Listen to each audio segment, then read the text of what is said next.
Well, first of all, Dr. Deagan, I want to thank you for taking time out of your very busy schedule to be with us. It means a lot to the oral history program, and especially given your early professional connections with Samuel Proctor. It's welcome back. Thank you. It's a pleasure. I wonder if we could start with your early educational background and maybe some clues as to how you ended up becoming interested in academia, archaeology, so on and so forth.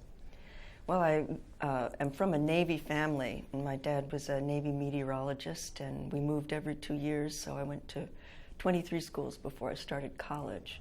And so I didn't have a firm notion, really, of archaeology, plus girls couldn't do that in the late 60s. So I started college at the University of Florida in 1965 and graduated and left. All through that time, I kept trying to major in things that were appropriate for girls to get jobs in, young women. My parents, of course, assumed I'd have a husband, but right. I majored in primary education and sociology, and I just couldn't get a grip, and I kept sneaking in courses in anthropology. And in particular, Charles Fairbanks, who was one of the first archaeologists to teach at University of Florida. I took several courses because they were so fascinating, and I was told finally that I either majored in anthropology or spent another semester in school. So that's how actually I came to study archaeology, and left. I started grad school at University of California at Davis because of a museum studies program I thought there, but didn't stay, drifted off to San Francisco in the late 60s, early 70s. But then decided to come back to graduate school at Florida because there was a historical archaeology program beginning here, and it was really one of only two in the country at that time. And Fairbanks was the organizer and director, and he became my major professor, and I got hooked into archaeology. So I ended up getting, my PhD here at Florida in '74. What was it that drew you initially to archaeology? Because as you were saying, I mean, as a young woman at the time, there were certain kind of societal expectations. Maybe your parents had a certain idea, but it seems like you were really curious and kind of self-driven into this field. What were some of do you remember kind of the early things that excited you about historical archaeology? Well, I think the early things that excited me were more prehistoric archaeology. It was amazing to me that we could know things about people who never wrote or had a chance to speak. And I think the way the courses came, you'd see an object or a couple of objects together and then realize that this meant people were eating a certain way in a certain place, or they were eating certain animals, and they were spending their year roaming around, and it was just seemed amazing and interesting to me, and it was so unlike our own culture, so unlike the Western world. And I think too then it was the era of the Vietnam War, and everything was changing, and there was a huge interest among students of that period in sort of non-Western, non-establishment kinds of questions, and I'm sure that fed into it. But it was just a sort of a fascinating that could be known. And then eventually, under Fairbanks, we learned that you could also learn more things about people who did write and did leave records in historical archaeologies, which is a kind of a transitional discipline, as you know. But it was a revelation to me to realize that even when people left a lot of documents, sometimes they lied, sometimes they only wrote down certain things that were important, sometimes they just didn't even know what was happening. I think my favorite example of that is in Rhode Island when they were excavating privies and found all kinds of bacteria and parasites that cause very specific diseases. And the people who had lived in those buildings in the 18th century, simply they just knew they had dropsy or vapors. They had no idea actually what was happening, but yet 300 years later, we could come back and realize what made them sick and why, using waste in their gardens and so on. So that was really pretty intriguing to me too. And but the clincher in historical archaeology was the bicentennial of the United States, and a lot of money became available for studies of the Revolutionary period, and so I was able to get funded to do work in St. Augustine and on Florida missions as a graduate student, because the state's sort of contribution to this bicentennial in part was reconstructing the mission chain. And when you're a student, you don't lightly give up funding opportunity. What were some of the early texts maybe that kind of struck your attention or kind of interested you, and or was it more Dr. Fairbanks's? I think it was more Fairbanks's work and going to the field with him and talking with him. There really weren't any texts at that time in historical archaeology. I think the first one was published in about 1965 by a British anthropologist, Ivor Noel Hume, at Williamsburg, but there wasn't even a formal organization until '68 when the Society for Historical Archaeology was established. So there really wasn't it was a real from the ground up enterprise, which also appeals to me. Right. What kind of a mentor was Professor Fairbanks? I mean, I've heard his name certainly, but what kind of a person was he? He was really, most people probably think of him as a curmudgeon, and he really was. He was very clear on what he wanted and didn't want and what he thought, but he was just devoted to his students. I mean, we would get yelled at a lot. If you used the wrong, like a 2B instead of a 3B pencil on the map, he'd take it and break it over his knee. But he was just so broadly educated. He knew everything. I mean, he was interested in plants and animals and astronomy and prehistory and history, and it was it was always amazing to be around him, just to get the sort of crumbs that dropped from him talking. But he was a very, very old school professor, but just would do anything for students, and he was really one of the first people in the country to train women. And I had graduate student colleagues who were peers who were women, which was very unusual at that time. He trained a lot of women who were here. Now I want to get to your work in the bicentennial and the missions. But earlier in an email that you had sent to me, you had suggested that we talk perhaps about some of the earliest archaeologists to work in St. Augustine proper. Could you talk about them and what their work was? Yes, St. Augustine is one of the earliest places in the country where what we call historical archaeology now was done, and serious professional historical archaeology, and that was in the 1930s, actually at the Fountain of Youth Park, where we're still working. And at that site, when they were, I think, planting orange trees, they found skeletons. And the owner of the site called the Smithsonian, said, "We have skeletons, do you want to come look?" And they did. And they sent a team down and did a very extensive excavation there in the 1930s. And it turned out to be a mission burial ground. And the original church, the first mission church, was there, and this was probably inside the church. And nothing much more happened until the late 1940s, when a brand new anthropology professor at University of Florida, John Goggin, went there to kind of follow up on that and do some work.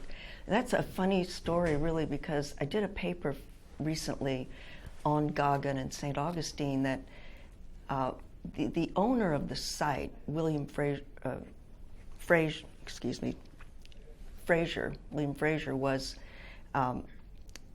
a state senator and the mayor of St. Augustine, and Walter B. Fraser was a state senator, and he was really influential. It was under his influence that the Carnegie Institute came to St. Augustine to do that original work, and he encouraged a lot of WPA work in the town. But as part of that, he got to be very close friends with Curtis Wilgus, who was at that time at Georgetown University and a member of the Federal Commission on St. Augustine, because there was a federal commission in the 1930s on observing and celebrating St. Augustine that Fraser was chair of. But I don't know what his role was, but he lured or helped lure Curtis Wilgus to the University of Florida in the 1940s, and Wilgus was the founder of the Center for Latin American Studies. And then Fraser funded a lot of the publications of the center for the first several years, and he also wanted a dig done on his property again. And I'm certain he got Wilgus to strong-arm the young first-year professor, John Deagan, to come to St. Augustine and do that work. And there's a long string of wonderful correspondence. Deagan didn't really want to work there, and he sent his students.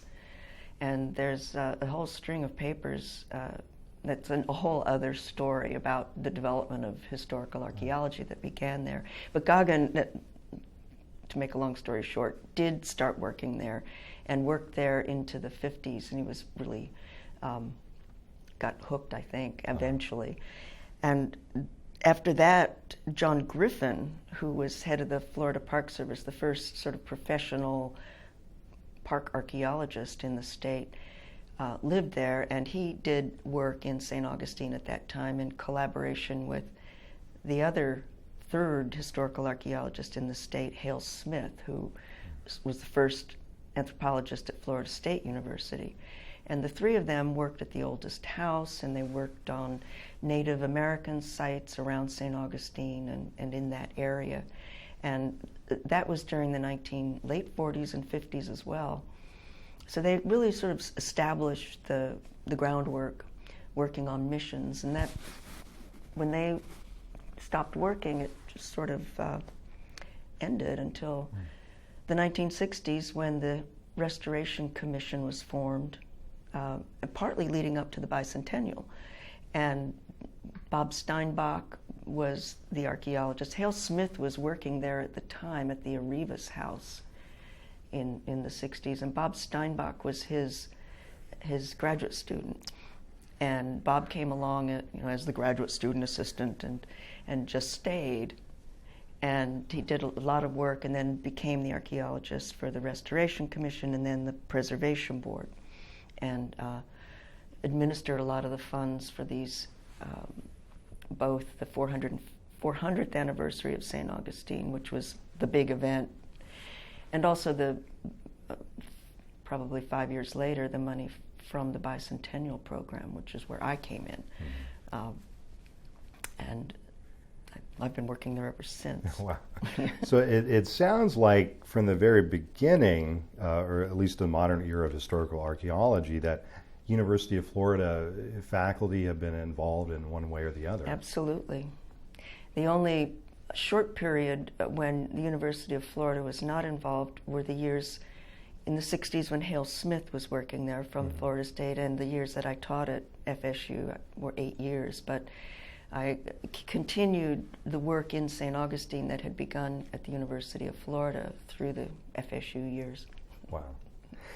So, Dr. Deagan, you mentioned that the bicentennial appears to have been a real important element here in encouraging historical archaeology, and you mentioned grant funding through that. Was that your initial foray into historical archaeology in St. Augustine, or had you? In St. Augustine, yes. Okay. I had worked on some mission site collections and field sites in Florida, but as my own project, that was my first experience.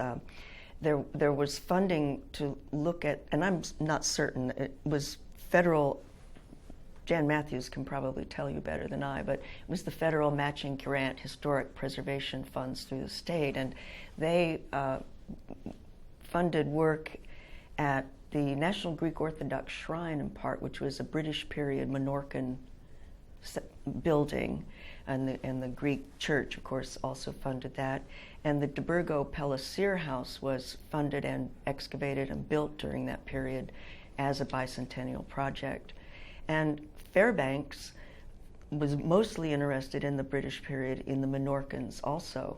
And he began work at the Maria de la Cruz site, as it's known now, where I did my dissertation, but his interest in that site was that it was a Menorcan household. And so he was interested in that, but I was more interested in the early Spanish period, because a Native American woman married to a Spanish soldier lived at the household, and I was fascinated by this idea of Native women as culture brokers between Native and Spanish societies. So that's, I kind of got in a backdoor way through that work. How were you had mentioned that it's interesting to think about how archaeology and historic preservation is organized, and structured and funded. Could you talk about that dimension in the 1970s as you were really getting your feet wet in field work? And Sure. It was very different in the 1970s than it is today. And when I first came to St. Augustine, the Historic St. Augustine Preservation Board was the principal entity for historic preservation. And at that time, John Griffin was the director. And there was a generous, really a good working budget from the state to maintain the preservation board and its staff, and to do research and to do public interpretation. And within the community, there really weren't there were private enterprises like the Fountain of Youth Park and the Lighthouse, but in terms of state-funded or purely historic preservation, non-tourist basically goals, the Preservation Board really was the only entity. The city had no heritage tourism program or any such thing, or archaeology. Mm-hmm. And the board had a staff that included historians. I had worked through the board with Amy Bushnell and Michael Scarteville and Tony Ganong and Susan Parker, and a number of well-known historians were full-time employees, and they did research that was going to lead to how the buildings would be interpreted and were interpreted. And as far as archaeology goes, at that point, Bob Steinbach was the only person doing archaeology, and he really encouraged us from the University of Florida at that time when I was a student to continue, and we tried to find projects that both met their needs for historic interpretation or building restoration, but that also had an interesting anthropological problem. And so I would try to get funding from the anthropology end, from various entities, the National Endowment for the Humanities or the Colonial Dames of America, any place that would give us money. And Bob worked on the restoration, historic preservation end, and we could match that. Mm-hmm. And we did really the first 10 years, 76 to 90, downtown in buildings and sites that met both of those needs. So it was a pretty cost-effective way, and the students, we had free student labor. I taught usually 2 field schools a year while I was at FSU in the spring and summer terms. And that was really the whole basis. I don't recall other efforts. There was, of course, the Historic Architectural Review Board in the city, but that really was the only activity. Flagler College was really just beginning at that time and very small, so the board was the big guy in town. Right. During that period of time, Dr. Deagan, what were some of the sites that really kind of stuck out in your mind as being really fascinating projects? Well, I've always been, well, of course it was my dissertation project, but the Maria de la Cruz site was a really fascinating project where we, for the first time, started realizing that Spaniards in St. Augustine, unlike other colonists in America, unlike British colonists, really incorporated native materials into their own households. And not just native sites, but this is really nothing of that had ever been reported in the literature. We were doing a different kind of archaeology then, called, we called it the backyard archaeology. Instead of, we did work on the buildings to comply with those parts of the project to help restoration, but we were interested in the trash pits in the backyard and the kitchens. And that's when we realized from individual deposits that, wait, this isn't just, Indian pottery left around from before. This is material that Spaniards use, and native foods and other smudge pits. And so that provided the basis to pick other sites to see if that held across cultural ties and across ethnic and economic households. Was that only something that mestizo households did? And so we spent actually years and years at different sites trying to look at that, and did find that it was a consistent, very consistent pattern. And now, in retrospect, having worked in other parts of Latin America, I realize it is true of virtually everywhere the Spaniards colonized. Just kind of a really core question that is interesting. Why is that? And certainly intermarriage, people always say, well, the Spaniards had to marry Native Americans because the gender imbalance of the immigrants was so pronounced, but that's not really true. If you look at the first 50 years, there were more Spanish women relatively coming to America than British or French women with those colonies. And yet the British men didn't marry that frequently Native American women, and even when they did, apparently they didn't incorporate too much. Their households were British. So that's been a long-term intriguing puzzle that has a lot of implications for why we have a Latin America and an Anglo America. I mean, and I was intrigued by the idea that women and invisible places like kitchens really were where this transformation happened, rather than in state buildings and forts. So anyway, that site sparked it. And another site that was just really fun to excavate was what's now the National Greek Orthodox Shrine, where we worked both inside the building. They jackhammered up the floors, and we were able to trace the building from its early 1700 origins up into the way the building evolved, and worked in the backyard. That was the all-woman archaeology team. Wow. And it was one of my first field schools for FSU, and I just happened to have all women students sign up, which was pretty fascinating to the tourists. They were amazed. They probably were expecting to see men. Well, they were, and I've said this in so many talks, it's really a cliche by now, but they would always stare and ask questions. But one woman we heard just said to her son, "Now you see, George, that's what happens when young girls drop out of school." Because we all had boots and shovels and we were digging. Dr. Deagan, I wonder if we could, you said something that was really fascinating. I interviewed Mike Gannon a few months ago, and he said the same thing from kind of a historical perspective in terms of the marked different cultural aspects of the Spanish settlement and how it interacted with Native American culture, the role of women. And Mike kind of gave, from a historical perspective, his interpretation, his analysis of that. He talked a lot about the influence of the Franciscan fathers and so on and so forth. But from an anthropological perspective, how would you account for some of those differences between Latin America and Anglo America? I mean, what's at the crux of this? Well, that's sort of a lifelong quest.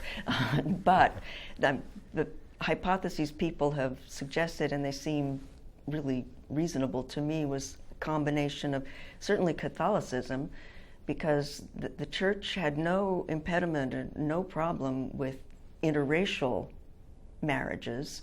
They did with interreligion marriages. And the position of the church, which was so profound in everyday life, was that as long as somebody was baptized and a good Catholic, there was simply no problem. In fact, in the very earliest days, in the early Caribbean colonies, Isabella mandated that they wanted people to marry men to marry Indians and women, Spanish women to marry Indian men, so that the two might know one another.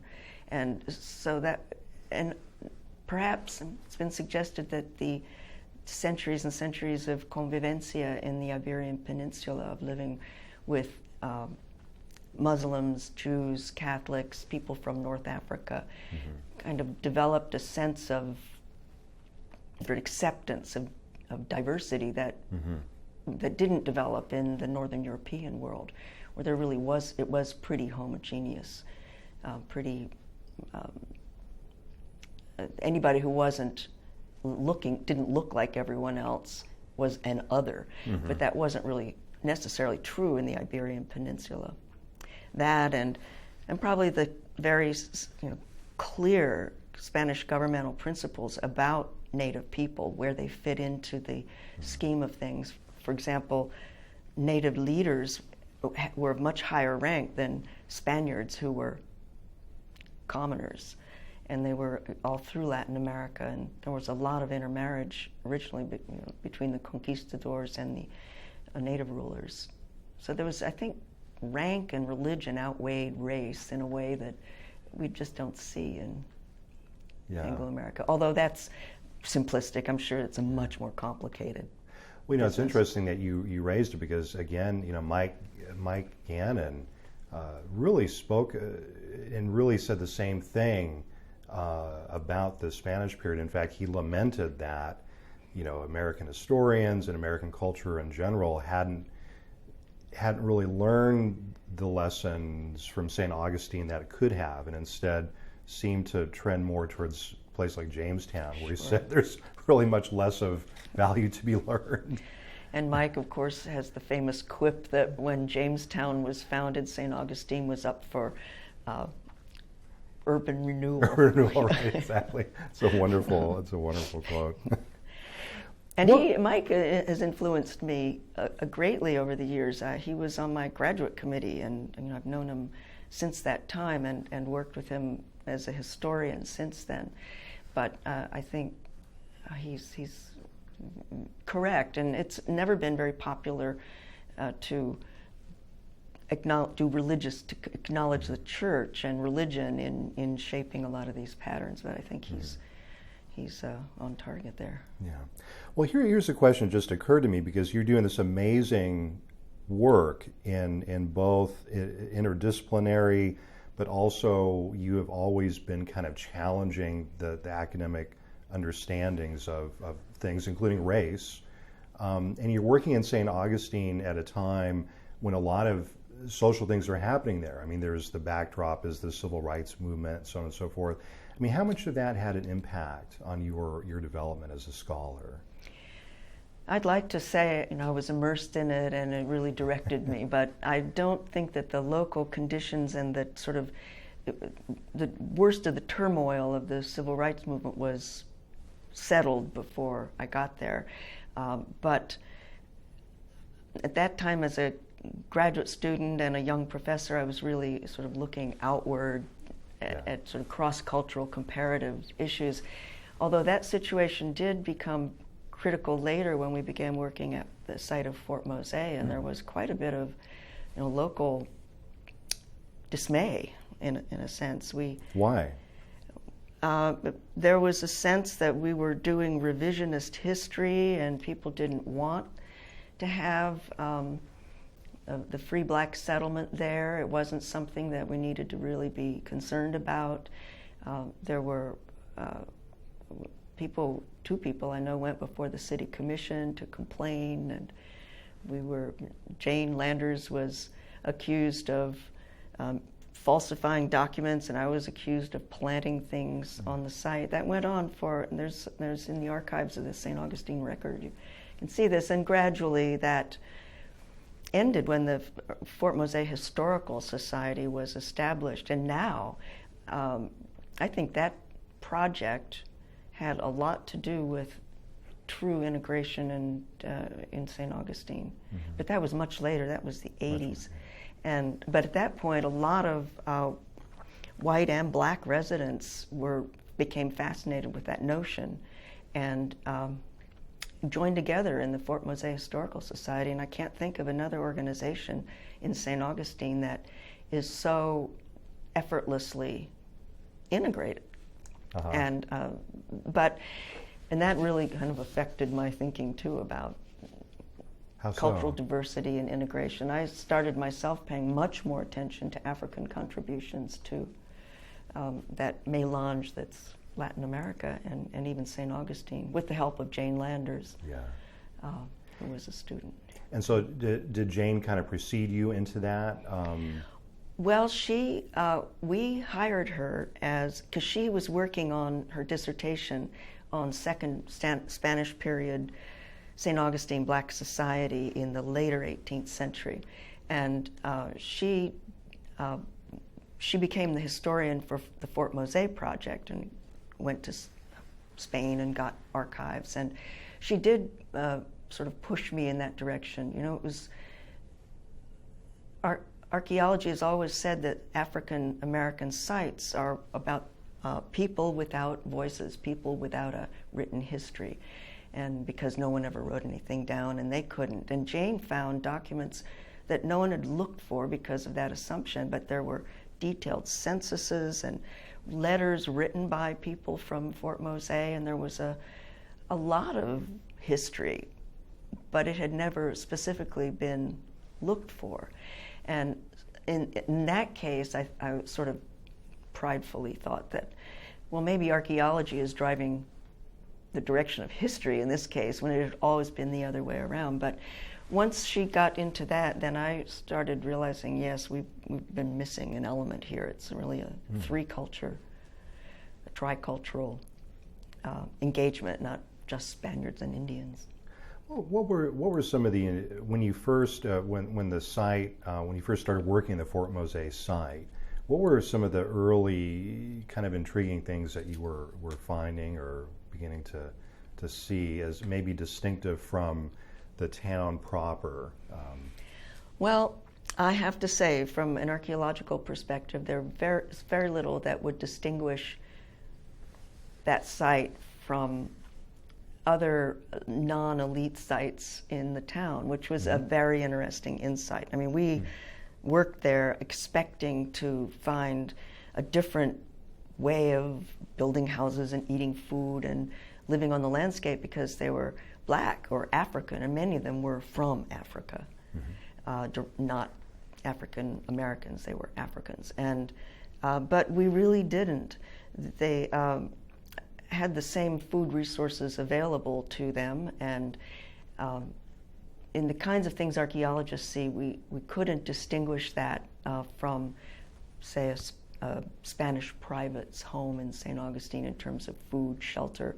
We did find circular structures that were very similar to Native American buildings, so they may have built those, but in earliest days, the Spaniards did too.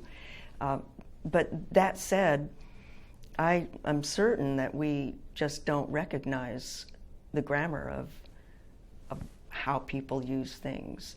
I mean, I'm sure that if you're one of the whole conundrums in African American archaeology is that everybody used the same objects. They probably meant different things and people used them in different ways, but we just weren't equipped to understand what that might have been. There's a wonderful study a colleague of mine did in the Bahamas on slave plantation sites in the slave quarters, and found that they did use European pottery, but made a selective choice of types of pottery that had certain symbol shapes on them, that had Bakongo symbolism that was meaningful to the people, but had a completely different meaning to the makers of the pottery. And I'm wondering now if at Fort Mosaic there probably is information like that. We just didn't get overt symbols, but the way people use things and what it meant is something we. And to be honest, we really concentrated on the architecture of the fort just because there was such a outcry that this wasn't Fort Mosaic. This isn't What did people right think it near was? Town. Well, we had to show that it really was a fort. It really was a fort that looked like the map. And so we spent a couple of years doing that until the landowner got angry and we were sort of thrown off the site. And no one's worked there since. It's a very complicated story. And it had to do with legislative funding and sale of the property to the state of Florida. To become into the public trust, which everyone wanted, even the landowner. But there were issues over price and so on, and the state ultimately took it through eminent domain. It was the first archaeological site to be acquired in that way. So the landowner had us leave, and that. So we never did really get into the domestic households as much as we wanted to. Well, and it's fascinating to me, Dr. Deagan, because, as a graduate student, I read Dr. Landers' book, and it was just a fascinating read, and it was coming out. Peter Wood was one of my advisors, and so in the book, I guess I got a certain understanding. I mean, thanks to all this field work and everything that she and you had been doing, and what struck me about the book initially was the emphasis on, kind of the military aspect of the strategic character of the fort. So I guess it wasn't surprising to me that the fort was placed where it was, right, in a certain sense. Absolutely, as a kind of the northern line of defense against the British. Mm-hmm. There had been a mission site in that area before.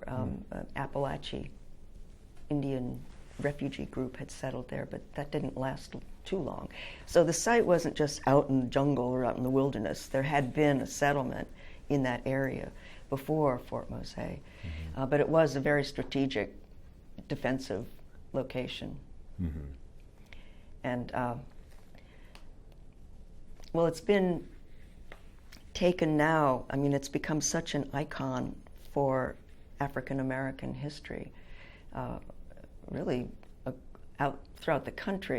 And that's always intrigued me that one short project really made the kind of impact that Mike and I, for example, would love to see with the whole 400 years of Spanish occupation, impact, which didn't seem to ever resonate in American history.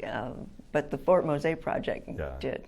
Well, certainly for Peter Wood, I mean, it was one of the first books that he assigned to his students. I mean, you had to read this book by Jane Landers, and he in fact, I think we may have initially read the dissertation. Well, and of course now she has so many more. Right. Well, I remember having to read and just loving Peter Wood's book, Black Labor and White Rice. Yeah, on the Stoner Rebellion. Yeah. Which was just he's an intellectual hero of mine. Yeah, he is. Well, as Dr. Deagan, as you are working on the Fort Mosaic site and some of the other sites, a city archaeology program developed at a certain point. Could you talk about that program and how it articulates with University of Florida programs? It was in the actually the 1980s, the mid-1980s, when a particular city manager, Flip Kinsey was his name. I remember he was the city manager of St. Augustine. He was fascinated by archaeology, and we came to all the digs. And he realized that as St. Augustine was growing, they really did need a city archaeology program to be there when the field schools weren't, because our work was only done during a semester a year, and it's construction projects pop up all the time. And an ordinance was passed with the help of a lot of people. Stanley Bond, who was with the Preservation Board, and Bruce Piatek, who's now with the Agricultural Museum, and the board, I think, was very influential in getting this, not only the legislation for the city passed, the city ordinance, but getting funding. I mean, having a funding mechanism. And that mechanism is through the public works department. It's not connected in any way to historic preservation or heritage tourism. And it's the fee from public works projects that fund the city archaeology program. So a project that applies for permits kicks the process off for archaeology. And so it's really never been able to articulate with the historic preservation aspect, but it's always articulated really well with the University of Florida and Florida State programs, because the first couple of city archaeologists were University of Florida students from the field schools. And when they hired Carl Halbert in 1990, it worked out to be a really great collaboration, because we send students, when we do have the field schools, to work with Carl to get a taste of real life. A field research field school project is not real life archaeology, it's a training program. And we have also had Carl's volunteers and people work with us to learn different kinds of techniques, and we've shared resources, and it's just been a really good thing. I think probably more for the University of Florida even than the city archaeology program, because of the training opportunities. But it's still a very, very much a collaborative effort. We just do different kinds of archaeology. I wanted to ask you about archaeologists who were trained in St. Augustine and their trajectories, but I wonder if I could preface this, kind of going back to the question about the sites that you were working on, and there's such a fascinating range of them. Was there, and I know part of this would depend on funding and local situations, but was there a general criteria that you were working with in terms of choosing certain sites?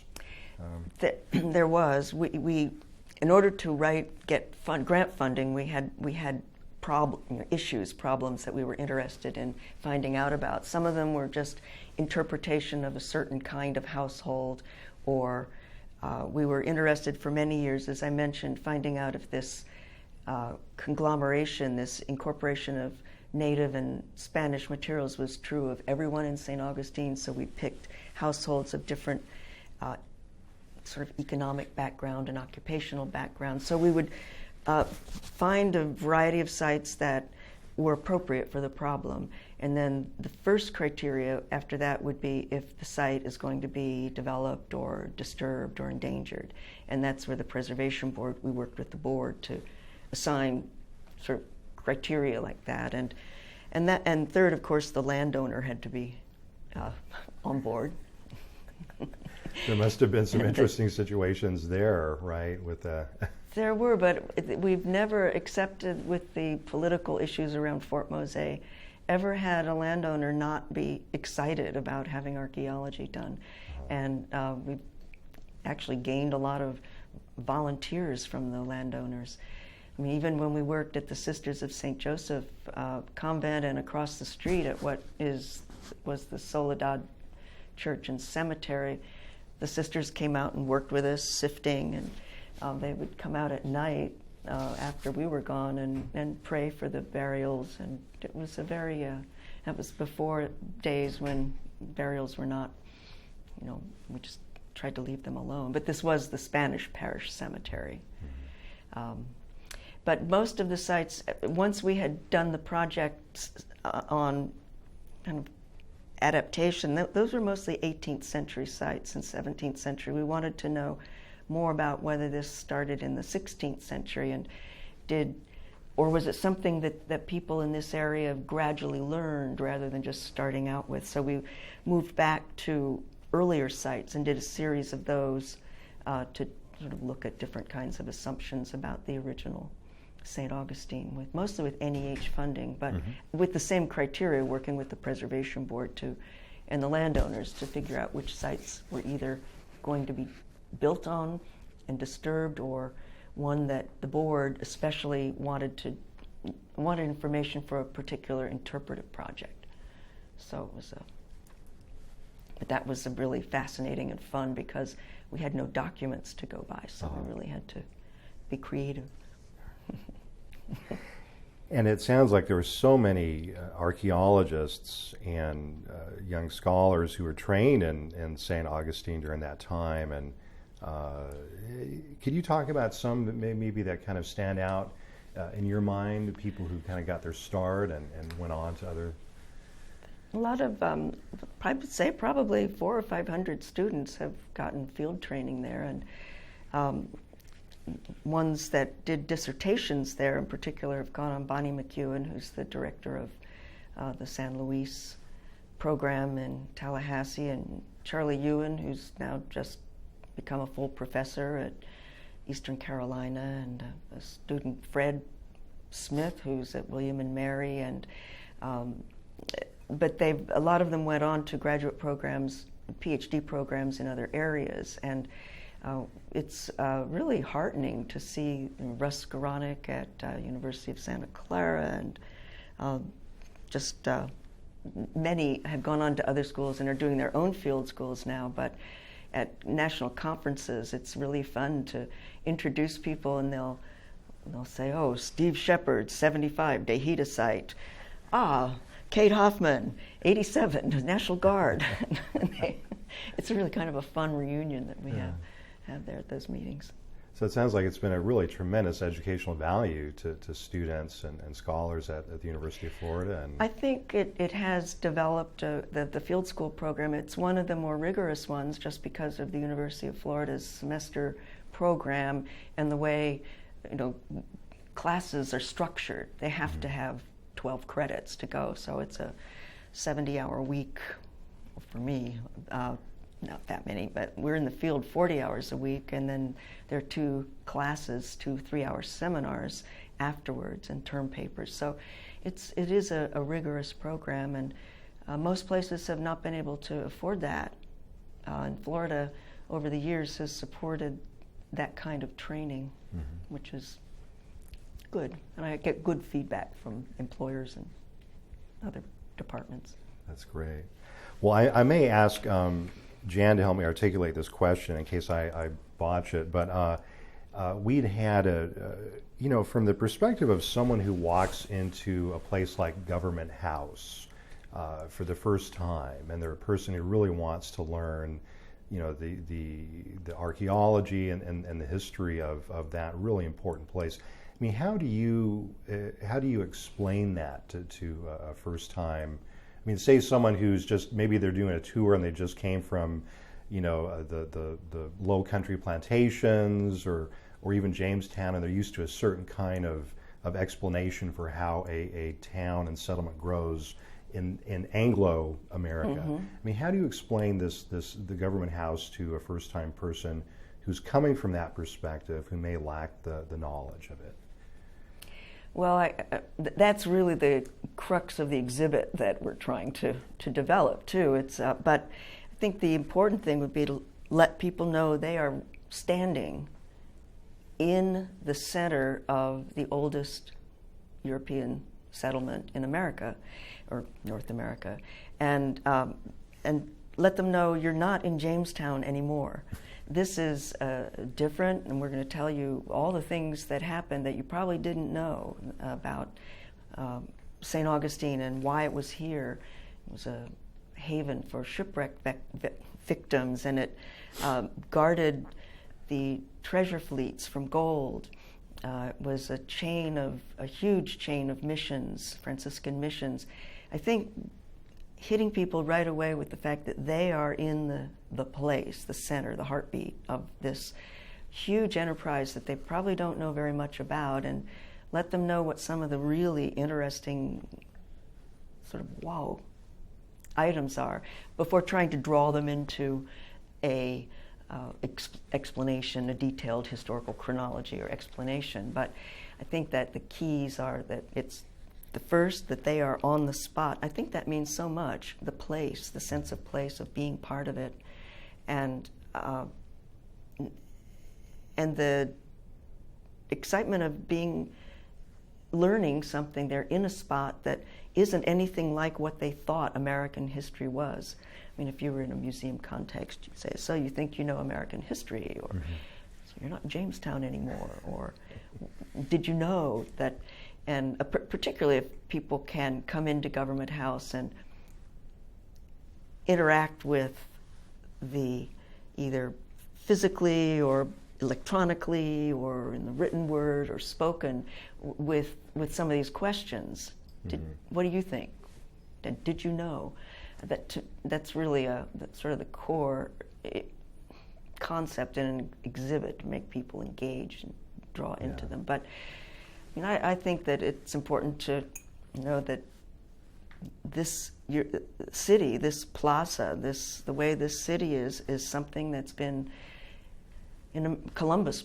Well, no, Columbus didn't bring it to America, but it's been in the Americas for, it was 100 years before. Yeah.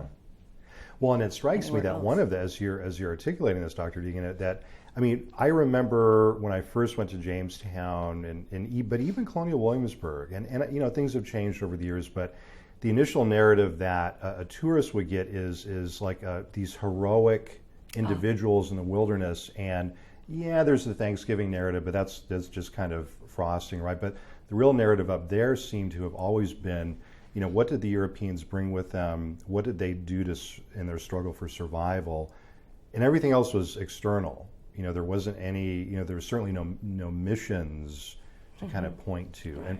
And so is that part of what you're trying to get at, almost kind of the mestizo sort of narrative? Certainly that would be the next step in the narrative, or just the,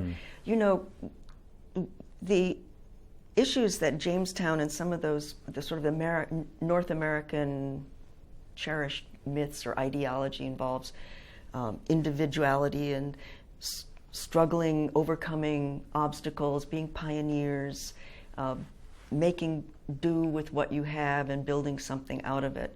And we are, I think it's important that those were also stories of the Spanish arrival in Florida, although the idea seems to be God, gold, and glory, not individuality, struggle, and overcoming hardship. And so we would, even though God, gold, and glory were part of the story for the Spaniards, I think it's important to weave the other parts of amazing exploits, of sort of heroic exploits of these early settlers, and the fact that the way they used their ingenuity and the way they overcame obstacles was different than the way the English did it. They adapted and incorporated what was around them, and I think the English and to some extent the French spent all of their effort on just recreating a mini England, which didn't really happen here, and or in much of Latin America in some places. But I think that if people can identify with those same values that we identify today as American, essentially American, those were there, but they played out in a really different way in Spanish America. And today, the issues that are cultural diversity, race mixture, immigration, engagement among lots of different cultures that were at the heart of the early Spanish experience are now at the heart of 21st century America. And I'm wondering if maybe making that link a little more overtly could draw people into the story. It's something we're all, I think, struggling with how the Government House exhibit will unfold, and how we can both. Well, one of Jan's students last night, or some of them, were talking about you've got to, it's a familiarity of something that resonates. You say, oh yeah, I heard that, I like this exhibit. It reifies what I know. Or is it the, whoa, I had no idea about that. And we want that, the learning versus just the reifying. But so in the Spanish, the story in Government House really does have to kind of be crafty in that way, I think. I wonder how, this is really wonderful. I'm learning so much listening, just, thinking about the different possibilities and ways to reinterpret the American narrative in the 21st century. But I want to maybe take a step back. How does a well, you've done some fascinating work with in digging into wells. How would you do that through, say, like a trash pile or a well? What could you introduce to people from those sites that would kind of get them thinking differently, perhaps? Well, everybody used wells pretty much in colonial America, but everyone's fascinated by them because, first of all, they're time capsules. I mean, once a well went bad, people filled it in pretty quickly so they wouldn't fall in, kids wouldn't trip in, and they filled it with trash. And at the bottom, it stays wet, so there's really great preservation. So I think that you could show a series of wells that were time capsules of different periods or times with different kinds of objects. That maybe in one well we had found we found timbers from when we think the town was burned by Francis Drake, and different food remains that would show people, well, at this moment this is what was going on. At this moment there were starving times. There's very little. People were hungry. They were eating rats and that sort of thing. And so I think that we found shoes and carved wooden items and kids' tops and things in the bottoms of these wells. So I think you could highlight the time capsule nature and the good preservation to structure a story of change or similarity, however really you wanted to do it. But it would, the wells could be the hook. The other thing about the wells that is really unique is the spacing. I mean, the notion that in St. Augustine, like all of these Spanish cities in the Americas, there was a really clear plan. The town planning ordinances specified where buildings would be and how large lots would be. It was very specific.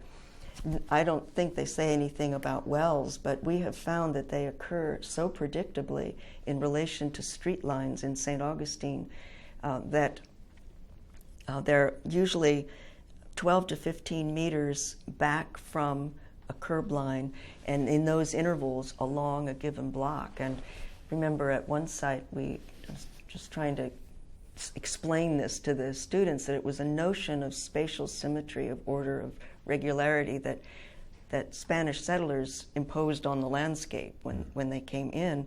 So we pulled a tape down from the corner to 15 meters and pulled it back at a right angle and put in a hole that went from 12 to 15 meters and opened it, and we found 3 wells of different periods in there. So it really surprised me too, but it was, it's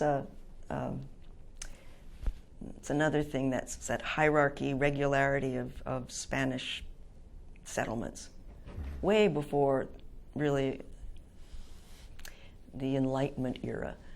Archaeologists working in the Plymouth area and Jamestown and mark the 18th century, the mid-18th century, the sort of era, late 18th century era of Enlightenment, they call it, with the Georgian architecture and very regular spacing as the time when Renaissance influence finally impacted the colonies. That is when Georgian architecture and regularly laid out gardens and matched service settings in plates and that sort of thing started appearing in the archaeological record. Well, it had been Renaissance in America since 1502. And so that's another really interesting difference that the wells underscore. The wells, yeah.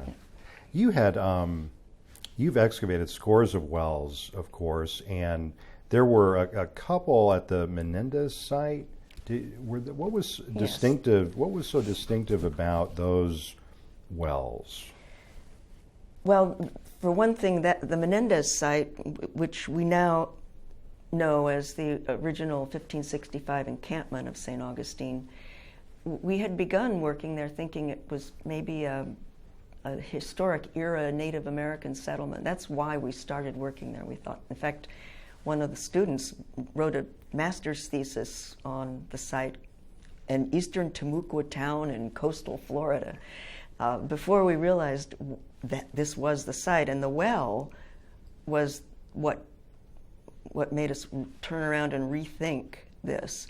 And because there are no examples of Native American wells, they weren't even necessary. The site has 5 or 6 above ground artesian springs on the property. And the well was clearly Spanish. And so it's a little time capsule of that very first Menendez encampment. And we did find, it was the end of the encampment, because they had filled the well in. But there was a lot of early Spanish pottery and a lot of food remains. We found out what the settlers were eating, like smilax roots and acorns. And these were not just falling in. I mean, lots of them that had been burned or prepared, crushed, and some, an Indian shell cup they had been using. So it really did set us on the right track for identifying this site. It only took, 20 more years before I was willing to say it aloud. Why the hesitation? You were trying to essentially compile more evidence in a sense, or? And evidence that would show that the site couldn't be anything else. The wells were really, we found other wells since then, and these buildings, but that's one reason we sort of stepped back and enlisted Eugene Lyon and Herschel Shepard and others to really. Eugene Lyon went back to the archives and did a lot more research on that early period and found more information about the settlement. No one had any kind of description of the fort or the settlement, no description of where it was. Most people had thought it was on, an island or Nombre de Dios mission site, but it's a very ephemeral site. It's been eroded. There was an airplane strip there in the 30s. So the evidence is ephemeral, but worst of all, we didn't know what it was supposed to be like. And so we kept going back to the architects and the historians to say, well, what can you tell us about what this was like or should have been like? And then we would go back and find something else, and it wasn't exactly what they thought it would be, but that provoked them to go in a different direction. Then we'd wait, and then they'd come back and Gene would say, oh, we know it was made of thatch now for sure, and there was a mutiny and they pounded on a door, so we know there was a wooden door, and the mutineers ran away and they tried to shoot them, and they were a falcon shot away, and that from the bar. So we kind of put together what a falcon shot would be and where the bar was at that time and where our site was. So it took a long time, and there's a lot of political implication of saying that this is the very first place, this is the site. I mean, if we were wrong, and it would sort of have entered into historical understanding, and it'd be almost impossible to change that. And so we also worked all around that area to make sure we couldn't find anything else. But it's still problematical only because it's not what people expect a first fort to be. Right. Dr. Deagan, would you like to take a short break? We've gone in for. Are you okay? Are you good? I mean, yeah. I'm fine too. Okay. It's of course always fun talking about your pet projects. Exactly. Let me know if you. Oh no! One of the and just to continue talking about the sites, you mentioned Nombre de Dios. When did you start working there, and what did you find out initially that kind of surprised you? Well, we started working there in 1976 through an auger survey we were doing of the whole northern section of town from the fort up to the Florida School for the Deaf and Blind, which is a couple miles, and between San Marcos Avenue and the Bayfront. And we were working with the Preservation Board, archaeologists too, to do this. And we were working in the park and the mission, drilling every 10 meters a hole and then sifting the artifacts and plotting them on maps. And the only place in the whole area with 16th century artifacts of the Menendez era was a little piece of the mission ground and the Fountain of Youth Park.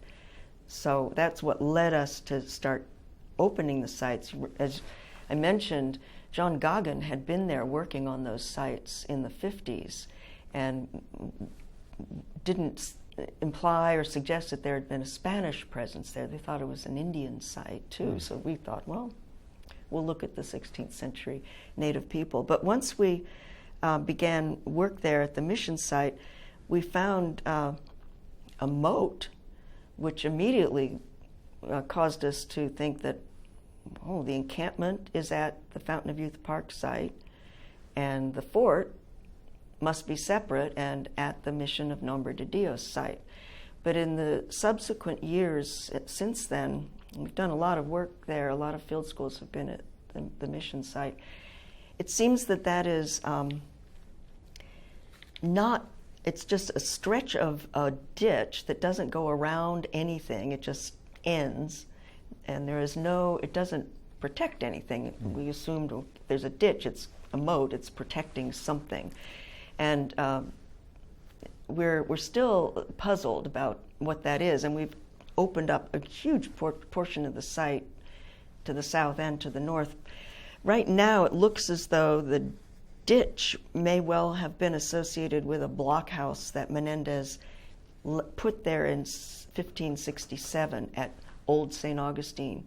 The native people were still really violently resistant until the 1570s, and they just had to place blockhouses with 8 soldiers on the mainland because one of the things we were able to confirm through Jean Lyon's work was that the town moved over to Anastasia Island for 8 years before it came back to the plaza. But in any case, it's still uncertain because for archaeology to distinguish 1565 from 1567 is impossible.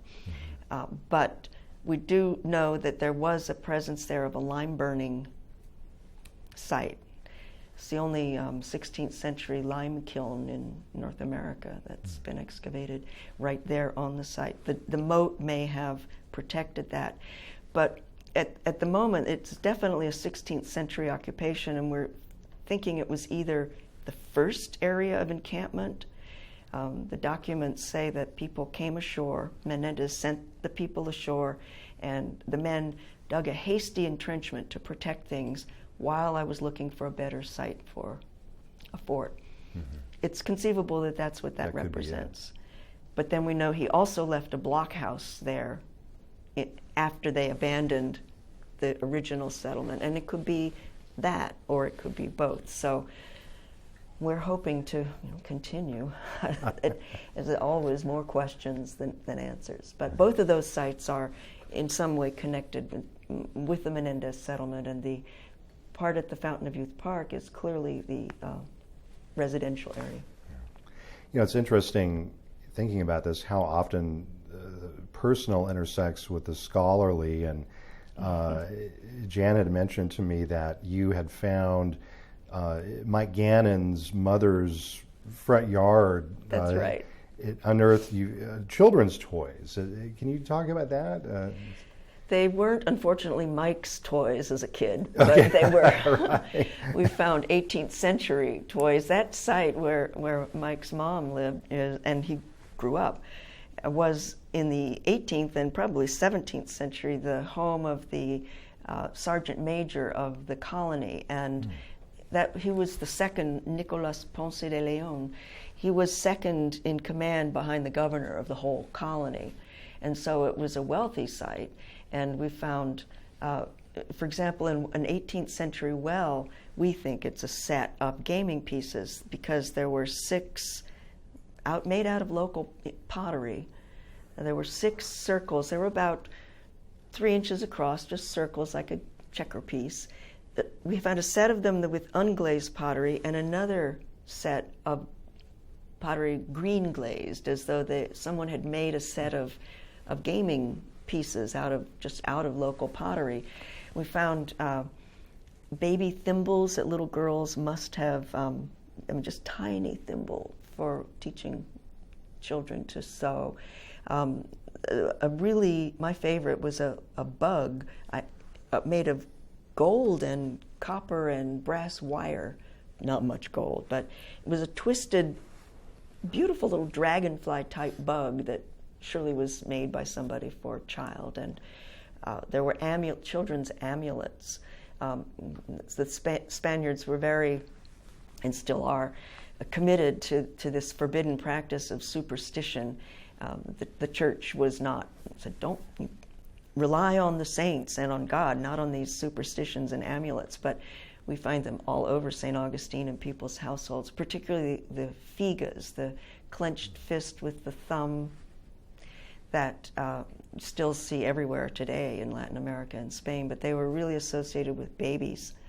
And you can see images of babies with dozens of these hanging from them. But there were a couple of them at this Ponce de Leon site.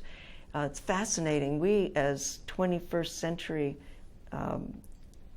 people, didn't recognize at first a lot of these. I think sometimes, speaking of the personal, if I hadn't grown up Catholic, I probably wouldn't have recognized some of these. The notion of, I mean, we don't have, yes, we do have amulets and holy cards and icons and a lot of material, but it did provoke me to write to colleagues and visit the Museo del Pueblo Español in Madrid, which is a popular museum for people, and they have this whole collection of amulets, and that led me to other literature that I was never aware of. If you find a white quartz bead in a site, normally you'd say white quartz bead, probably a necklace bead or a rosary, rather than this is a cuente de leche. It's a bead that women used as amulets to increase lactation. I mean, there are all sorts of these little hinged fishes for some reason. You can see them they're still sold in China, but according to the early literature, they help children learn to speak sooner. And horns of goats carved in a certain way protected from rabies, and they were all, and so we kind of are trying to go back through these collections too and locate things we just thought were, unidentified object or games and ceremonials, because they do actually show what these people were, some of their beliefs that wouldn't show up in documents. And kids especially are invisible usually in the archaeological records. It's very hard to track them. We have found spinning tops and little figurines and so on. Wow, that's fascinating. You had mentioned, and if you wouldn't mind, we'll maybe kind of go over a few items you've already spoken about, and maybe get a little more detail perhaps. And Dr. Deagan, you had mentioned the critical role that women played in early St. Augustine, specifically in roles as, say, cultural brokers. Can you expand on that a bit? Yeah. Well, the notion of women as cultural brokers, and particularly Native American women or even African women, rose because there were a lot of Spanish Native American marriages and households, and it was almost always a Native American woman and a Spanish man, although there are examples of Spanish women marrying Native American men in St. Augustine. But the women who entered these households sometimes as just laborers, as cooks or maids or concubines or wives, had still connections to their own Native American communities and also this entree into the Spanish world. And there really wasn't any mechanism for Native American men to do that. They really served as their laborers on construction projects and farmers outside the town. They didn't really, there were very few opportunities to become intimately engaged in household life in the town. And so it seemed that women had this really different sort of role to play. And we then mainly looked at the women's activities within the household. And I've really, in recent years, in the discipline, gotten some heavy critique about that early work from feminist theorists on the notion that we would assume that women's activities played out within the household, and that men, Spanish men, dominated the public landscape. And it's sort of considered to be an anti-feminist notion of history that women were relegated to a role. And I wondered often if it's not because we work so closely with historians, and they've shown so many times that there were, in fact, very clear, understood and lived roles for men and women in the past. So it's been interesting to me these last few years that the feminist scholars have said, well, even if it's true, you can't write that. But it was an early, in the 70s, there wasn't a feminist scholarship, and I were sort of first wave, assuming that this is really enhancing a scholarship about women and their roles, particularly non-elite women. You know, we knew about princesses and the governor's wife, and so that was the rationale. And eventually, it seemed clear after looking at all these households that in the household domestic area and childcare and spheres that women were associated with, food, we did find a mixture always of Spanish and American and once in a while African elements. But in things that were male-dominated, architecture, weaponry, commerce, there really was no Native American input. Building construction and architecture were pretty Spanish in form. The weaponry, although we do find some projectile points, they aren't usually in households, but we find a lot of gun parts, Spanish gun parts, that sort of thing. And so it was a gendered approach, and that was our notion of the culture brokers. And I think that's true throughout Latin America. Okay. Well, and how would you, if you talked about the scholarly debates and your initial interpretations, again, kind of taking a step back, and now you're trying to introduce all of this notion of women as cultural brokers to a person who walks into Government House. I mean, how would you kind of distill that for them? I mean, what would be a good... I think you would really have to first do it visually with an image that shows the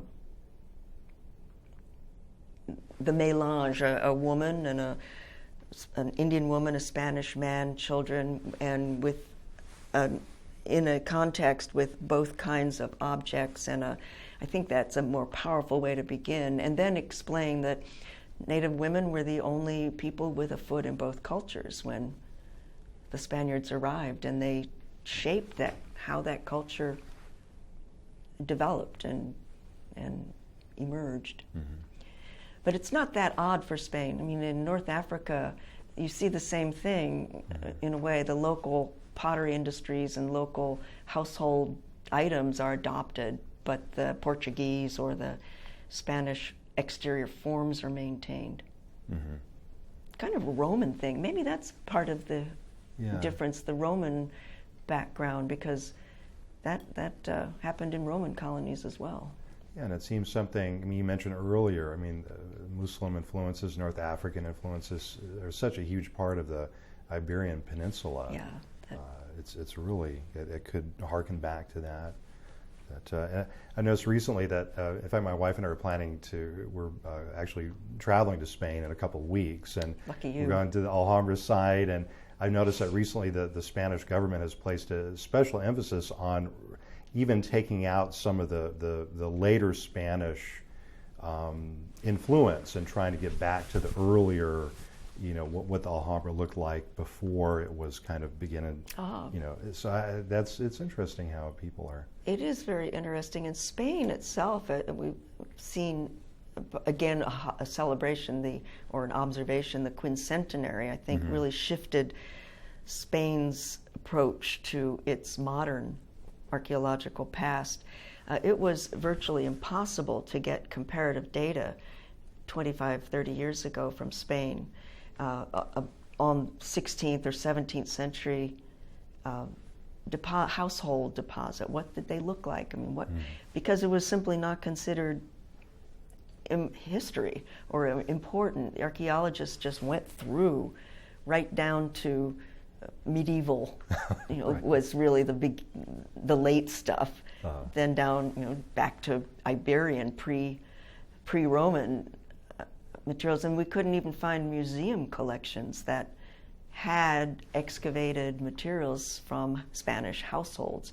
And really the first study was one of our grad students, Bonnie McEwen, went and worked with a group at the University of Seville for her dissertation, and they were getting ready for the quincentenary quincentenary, and she worked with them and offered to analyze and organize the 16th century stuff.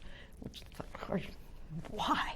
But she did, and that's really a kind of our baseline comparative material now. And now, though, since Fernando Amores did publish some of that material, and Bonnie's published a lot, we're now seeing other publications in Spain that actually deal with that period. But I think I like to think American archaeology did provoke that in a way, because now Spanish archaeologists have to come here to study our artifact collections for when things date to, because in the Americas we have little slices of time. We'll have a site that dates from 1503 to 1540, or 1490 to 1562, and then it was abandoned.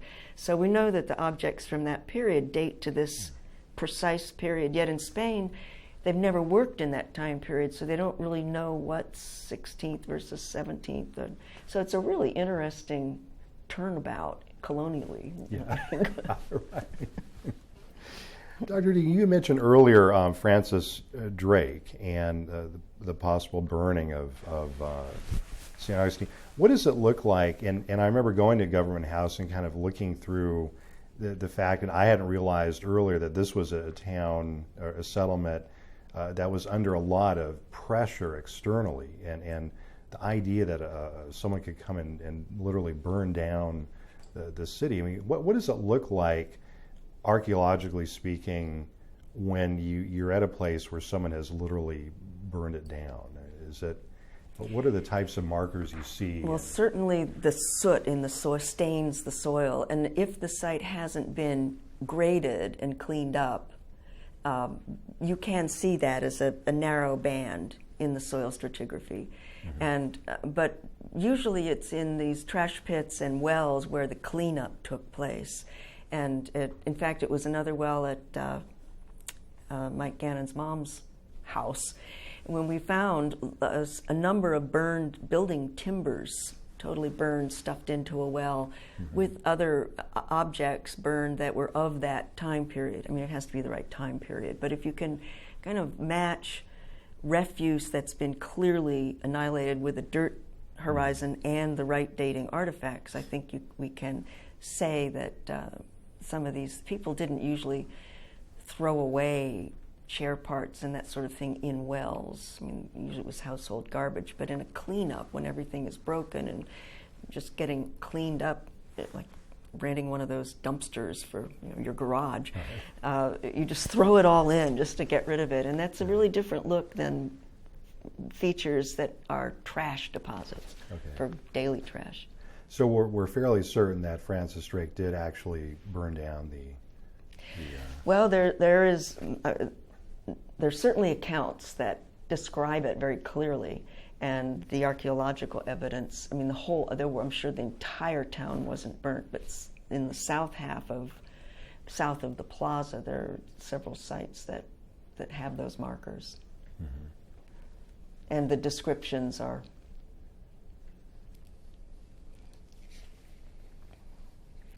pretty graphic. Yes, although again, people don't always tell the truth. Right. Either they don't know the truth or they exaggerate. So that's still open, I think, to inquiry, the extent to which they ravaged the town. Right. Yeah, it seems like some of the depictions were pretty dramatic. Yes. And, yeah. Well, when earlier we talked about intermarriage and gender roles. Would you say, if you're in Government House and a person is walking in, of course, there's a limit to how much you can kind of fill them up with. Yes. Right. But could you say that St. Augustine could become that place where you could really begin to communicate a completely different understanding of the modern period in this hemisphere. Is that? Well, we would hope so. And in fact, we are at the Florida Museum working hard, developing a very large exhibit to do exactly what you hope to do, exactly what you say, not tell the story in terms of the heroes, the conquistadors, but tell the story in terms of what St. Augustine began that we now see today as us, the sort of engagement, diversity, newness, the whole immigration issues. Yeah. So I would hope that it can be both a real story of the first colony, but also provoke some thinking about these other issues that it wasn't just the conquistadors and the governors who really shaped the way people lived their lives out, but it was people who didn't usually get to write. People at the grassroots. Yes, literally. Right, yeah. Well, and that that would be a great title, Under the Grassroots. Right. That's a great title. All right. Well, and related to that, Dr. Deagan, you when you began as a young graduate student, you mentioned there's very little, in terms of a text. I remember people were just beginning to write these types of texts in historical archaeology. How is it safe to say? I mean, I guess would it be fair to say that the collective work that you and others have done at St. Augustine has changed the scholarship or has changed the scholarly trajectory, or is that maybe overreaching, or how would you say that work has impacted the field? Well, it's difficult. You don't want to sound self-congratulatory in these things. I think in a sense it has in terms of pushing for cross-colonial, cross-cultural examination, which really historical archaeology had always been really about restoration of important places and buildings and places where George Washington slept, and hopefully that work, it really was started by Fairbanks and Hale Smith and John Goggin. They looked at those kinds of things in missions and sites and taught my generation. But that was really, I would say I'm of the first generation of professional historical archaeologists. None of those guys they just said, I'm an archaeologist, I do everything, which they did. And so I think that, and then the attention to non-European people in history and gendered approaches did have an effect, an impact. Mm-hmm. I would like to think. Right. Is it important that the University of Florida continue to remain engaged with this kind of work, or is that? I've retired almost 2 years ago, mm-hmm. and I think it's really important for a lot of reasons that the University of Florida keep engaged in St. Augustine studies and Spanish colonial archaeology in general.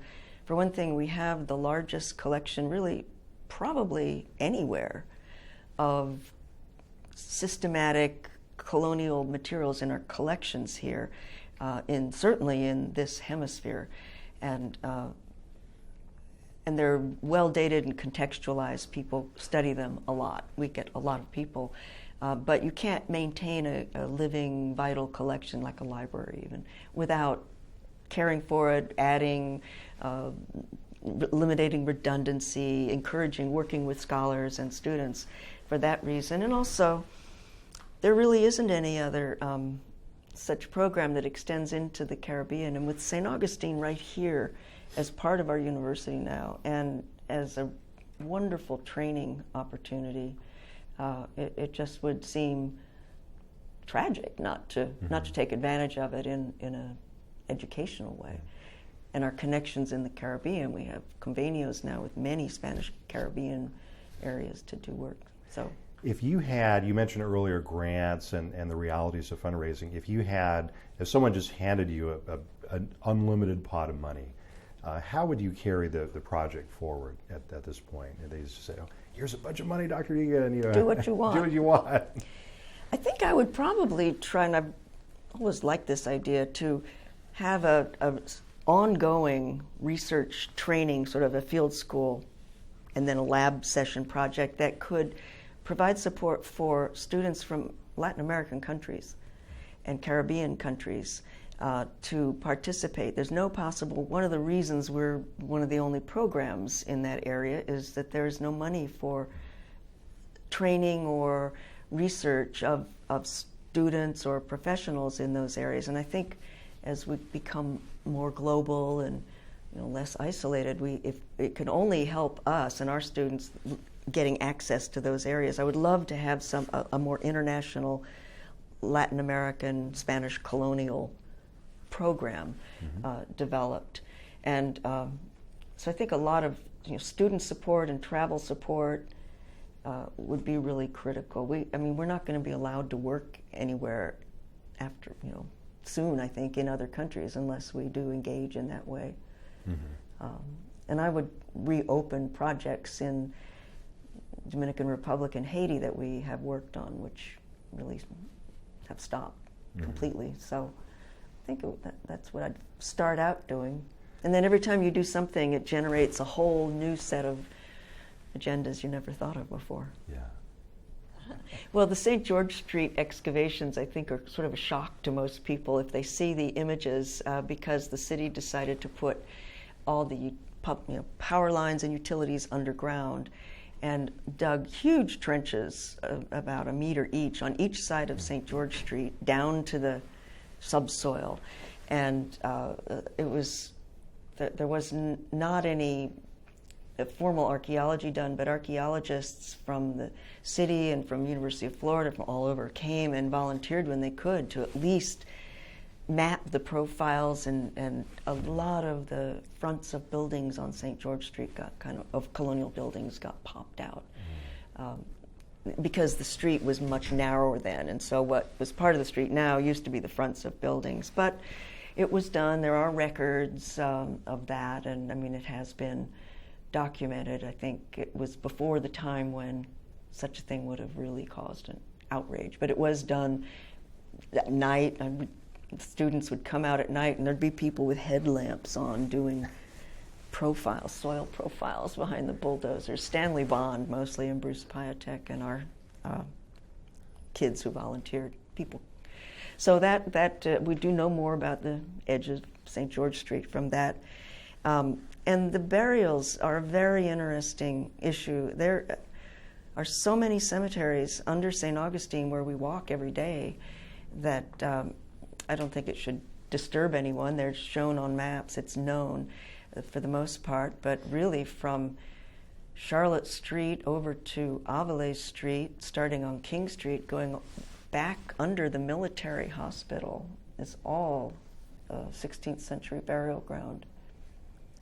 And many burials, Christian burials from that first church, have been excavated from there. Some of them were, it's very problematical. Jan might have some real thoughts on this. If a Native American burial is a Christian burial, is the basis for NAGPRA on spiritual beliefs and the Native belief that the bones must remain in place to be united with the spirit. That's not a Catholic belief at all. There's no problem for Catholicism with removing bones. That could be a huge issue because some of the burials were Indians, Christian. So that's one large area. And then across the street from the Sisters of St. Joseph, there's the very large burial ground at La Soledad, which was in use for 200 years, which we've excavated a number of those Catholic burials. There are, at the Fountain of Youth Park, where the first burials skeletons were found, at least 140 of them they're covered now. And under St. George Street, a number of places under the existing buildings, there were Native American burials, but not Christian burials. And these are particularly in the courtyard area of the De Mesa Sanchez house, and under the building itself, there were burials, Native American burials, excavated or located that were in flexed positions, and one small family was in the courtyard. And it's one of the maps, I think that maybe the Arredondo map, but I would have to look at that again, locates that region as the barracks of the Indians. And so it was, I think, where clearly workers on the Castillo at that time who died were being buried. Carl uncovered burials under the building that used to be the Spanish tourist office. Now it had the Bunnery in it. It's on the corner of Aviles and Hippolyta and St. George, catty corner from the Columbia. And there, I think that area there are burials along there. So, and I know that's very problematical for the Native American groups in the area. But they're, of course, left in peace. They're not disturbed. Well, I think the collection is an important issue because that's really the basis of ongoing and future research. And over the years, we had always, when we excavated materials, stored them at the government house. I mean, the basic idea in museum cura, one of the basic ideas is that you want to have a collection in one place because researchers usually need, once you look at one part of a site or collection that belongs together, you want to compare it to other parts. So if you have to run from Tallahassee to St. Augustine to Gainesville to look at one site, it's just not good policy. But when the basement of Government House flooded in 1990, it was a bad flood, and a lot of artifact bags started floating, and the wooden cases they were in broke, and there was nowhere to put them. They had to just go in boxes that were stacked in closets and hallways, and they became a fire hazard, and no one could use them. And of course, nobody in St. Augustine really wanted them to go anywhere else. They wanted to be in St. Augustine, but there was we were not able, and no one was able to get a collections facility, which is a hugely expensive undertaking because of the HVAC and the security and the degree. You can't have certain fumes, and you have to use materials that don't off gas, and you have to have somebody like a staff who constantly is there to maintain all that. So they came to to Gainesville. We got the first grant, I think, was through the Advisory Council on Historic Preservation, and that allowed the materials to be cleaned and cataloged and put in cabinets here. And then we developed, with that same grant, a website that has since been just used tremendously. There's an exhibit on St. Augustine that the Advisory Council funded, an online one. And then the type collections, all of our voucher samples are photographed and online for researchers. And it probably gets more hits than any other museum website just because it's there and free, especially for people in Spain or Latin America. So that was when they came over, and then there was a second move in 1997 when, I think it was 1997, wasn't it when the board was sundowned? The preservation board was sundowned, and the city assumed responsibility, but the city also had no place to put these things that had accumulated since 1990, and there were a lot more materials. And the city archaeology program has its own collections of sites that Carl Halbert has excavated on city property, which they maintain. But all of the rest of the state collections were rotting away that had been done. So we made a second move. The National Science Foundation funded that, I think, on the strength of the success of what the Advisory Council had funded first. Had that not happened, I don't think the NSF would have supported us. Well, maybe they would have, but so then so they're all united here in one place that researchers can access partly online, which we're still trying to do. I'm retired, but that's another reason we have to keep this program going, because there's so much more work to make this accessible. But the collections are safe, and they're available to anyone from St. Augustine, and a big portion of them are exhibited. We've worked with the Fascio House, the Greek Orthodox Shrine, the Colonial Dames, the Sisters of St. Joseph, Fort Mosaic. Anytime anybody wants to display the objects, that's even better. So it's always a touchy issue, but I feel good that they're safe and systematized and online. Yeah. Well, you had mentioned, and this is an issue you have talked about, Dr. Deagan, earlier, but I wonder, a follow-up, what are there examples, or how are scholars in Latin America using the collection or the work that has been done in St. Augustine? Do you have a sense? We've collaborated with a number of projects in Latin America doing comparative studies. Once for example, after doing all these sites, to convince ourselves that this was a regular practice of integrating Spanish and Native American materials in households, then we wondered, well, maybe it's just St. Augustine. It was so isolated. And so we then, we're in contact with other researchers in Mexico and Guatemala and Ecuador and Colombia and throughout the Caribbean. But there was very little done in that period. It was like Spain. And for good reason, I guess. Most of the archaeology programs in Latin America skip the colonial period and go to the Aztecs or the Mayas or the great civilizations. I mean, the colonial period is not a matter of heritage pride. And if they did do archaeology, it was on the spectacular buildings in churches and forts. So that engagement began, and so we've had students from a number of places come here, and we've had a couple of postdocs working on the collections. And we've gone there to study their collections and have collaborated in the Dominican Republic on several projects, and also Panama. So, and they have provided now us with some of their index specimens, either through photographs or objects. So basically what you do with the collections online is the sort of lowest grade level is you say, what is this thing? When was it made and who made it? And that's what the index voucher specimens are identified as. So at least you know when this dates to, where it came from, maybe why it was used.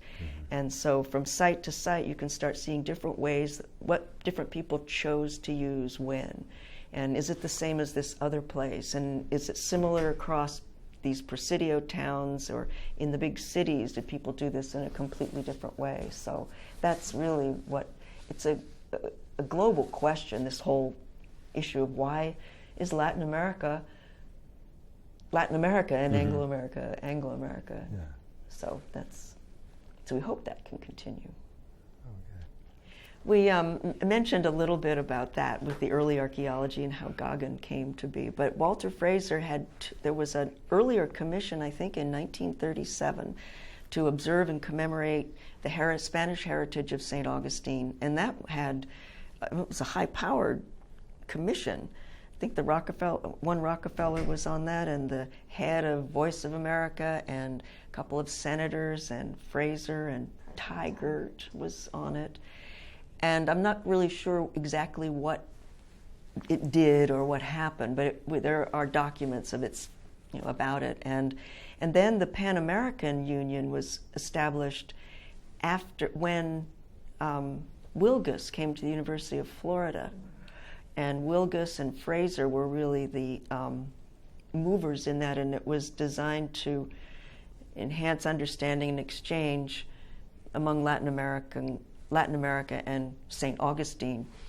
And Fraser was the funding basis for that. He funded a lot of Wilgus's travels and other historians and archaeologists at University of Florida. And the Pan American Union continued I remember when they still had a building on St. George Street, a museum. You could go in and see pots and artifacts from different countries of Latin America. I'm not sure when it fizzled, but there's some great photos of those days. I've heard about it, but I've never really thought about it. UF did get quite a substantial investment from that in terms of Latin American studies. And but at a certain point, it just kind of. I suspect when Walter Fraser died, I don't know what year it was, but his son, John, who took over, was not particularly interested in history, and for some reason he loves University of South Florida and is not a Gator, so that may have had something to do with it. Wow. Estefania. Well, talking about someone walking into Government House and wanting to get engaged with the story, one of the people we had identified for our little online exhibit was a young girl named Estefania Cigarroa. And when the pirates attacked St. Augustine again and really ravaged the town in 1668, Cyril's, and there was an account of Estefania and her sister in the street, and her sister was shot and killed, and the pirates captured Estefania and took them back to her ship to hold as ransom. That's really all we know, but what a story. Imagine that experience. She later, in fact, got ransomed, apparently, because she was married to the Ponce de Leon, who lived at Mike's mom's house. It was a good conversation. It made me provoke my.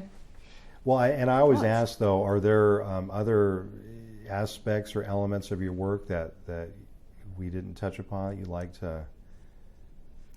We can. Not so much for St. Augustine. Okay. Thank you. I know your time, and I know. We've both. The end of the semester. I was really surprised when you could even get away, the two of you, to do this. Well, I really appreciate it. And again, both from my perspective, as a graduate student, reading your work and myself being a beneficiary of that work, I really, thank you. Well, thank you. We've been beneficiaries of your work too. I mean, these racial issues are, I know, very illuminated by what you've done. Yeah, thank you. Thank you, Kathy. All right. Great.